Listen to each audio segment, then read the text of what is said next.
In the realm of global geopolitics, where nuance is often the first casualty, there exists a peculiar pastime.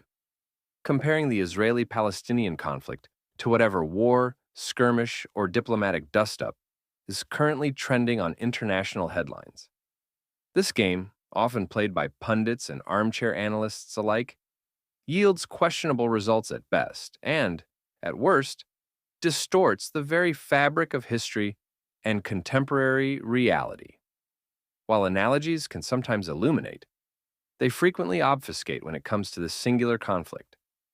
Here are 5 of the most misguided comparisons, each worthy of an intellectual eye roll. Number 1, Ukraine-Russia, the David and Goliath fallacy. The Ukraine-Russia comparison. At first glance, this parallel seems seductive.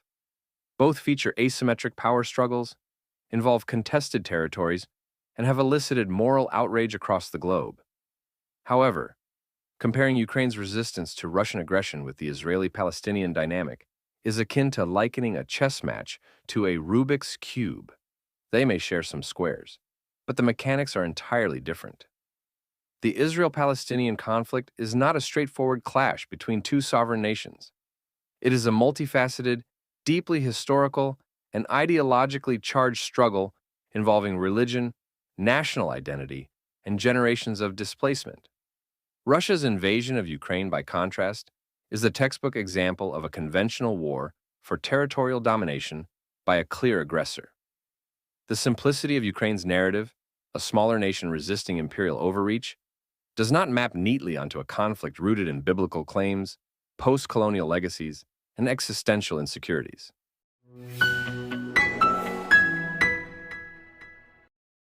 Number 2, the Vietnam War, colonial ghosts, and guerrilla dreams. For some, the Israeli-Palestinian conflict echoes the American War in Vietnam, beginning in 1955. A mighty force, the United States and Israel, confronts a determined underdog, Viet Cong and Palestinian militants, whose guerrilla tactics confound the superior military power. If you squint hard enough, sure, you might see overlapping brushstrokes. But squinting that hard risks missing the entire canvas. The Vietnam War was ultimately a Cold War proxy, shaped by the ideological battle between communism and capitalism. The Israeli-Palestinian conflict, on the other hand, exists in a wholly different ecosystem of motivations: nationalism, religious identity, and historical trauma. Furthermore, the idea that Israel represents a colonial power akin to the United States in Southeast Asia simplifies the profound historical connection Jews have to the land. Israel is not some distant colonial extension. It is the home to a people for whom that land is inseparable from their identity. Some have tried to compare the so-called pro-Palestinian protesters to the anti-Vietnam War protesters of the 1960s. But these folks are not merely anti-occupation or even anti-Israel. They are explicitly pro-Hamas, ideologically far closer to the swastika-bearing hordes who gathered in Madison Square Garden in 1939, captured in the must-see short film A Night at the Garden.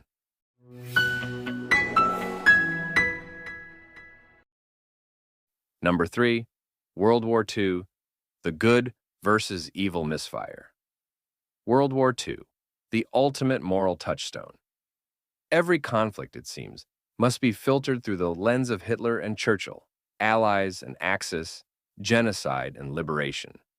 For some commentators, Israel represents embattled Jews fighting for survival, while Palestinians become unfortunate collateral damage in a necessary war against existential threats. For others, the roles reverse, casting Israel as the aggressor and Palestinians as the oppressed victims of occupation. The trouble is that the Second World War was a rare alignment of moral clarity.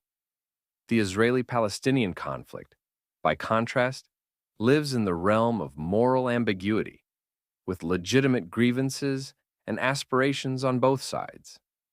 There are no neat lines between good and evil here, no singular aggressor or victim. Both peoples see themselves as fighting for their survival, and neither fits comfortably into the well-worn uniforms of World War II archetypes.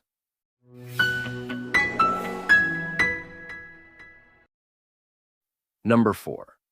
South African apartheid, the buzzword that won't quit.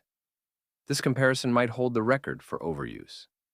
Critics of Israel frequently invoke apartheid South Africa, drawing parallels between Israeli policies in the West Bank and Gaza and the segregationist policies of Pretoria. The appeal of this analogy lies in its simplicity.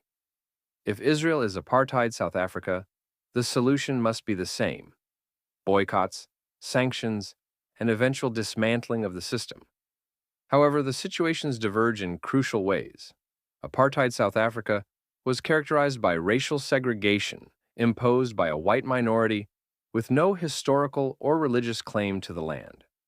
The Israeli-Palestinian conflict is a struggle between two populations, both of whom lay deep-rooted claims to the same territory. While criticisms of Israeli policies are fair game, reducing the conflict to an apartheid framework flattens the intricate and interwoven histories at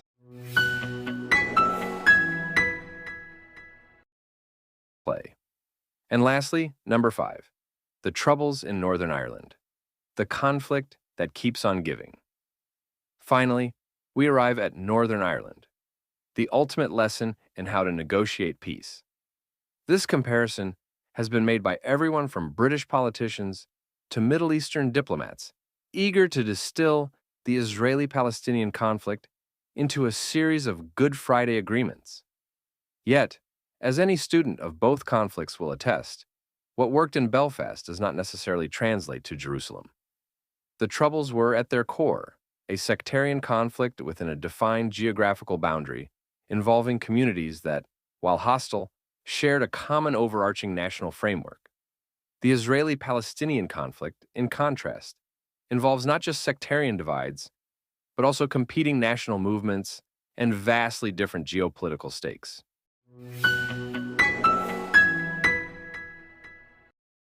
Comparisons are not inherently bad. They can illuminate new perspectives and foster understanding. But in the case of Israel and the Palestinians, simplistic analogies often reflect more about the biases of the commentator than the realities of the situation. The Israeli-Palestinian conflict stands as a unique tapestry of history, faith, and identity, one that defies easy categorization. Susie Linfield, a social and cultural theorist at New York University, recently described it best, quote, "The problem with all analogies. They are almost always inaccurate. They almost immediately collapse on close or even cursory inspection. They are an evasion of specific, which is to say of political thinking. They are lazy. And they are an attempt to shock people through provocation, rather than trying to convince them through reasoned argument." End quote. Perhaps the most intelligent approach is to abandon the fruitless search for analogs and engage with the conflict on its own terms. Anything less risks turning one of the world's most enduring crises into little more than an intellectual parlor game,